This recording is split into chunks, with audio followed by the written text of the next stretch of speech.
আমাকে ডাড়ি চড়ি বলেলি কইলিয়া হো বলিয়া যে বলেলি মিঠাস বলিয়া যে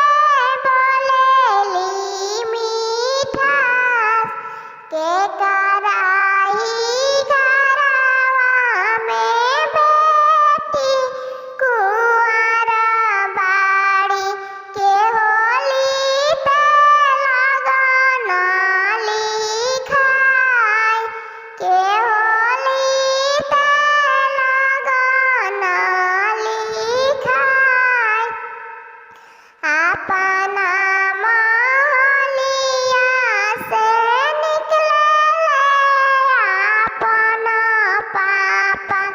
खड़ा भइले अमवा के गाछ हमारा ही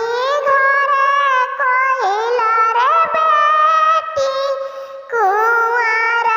बाड़ी हमले लगन लिखाई अपना महलिया से निकले अपना चाचा खड़ा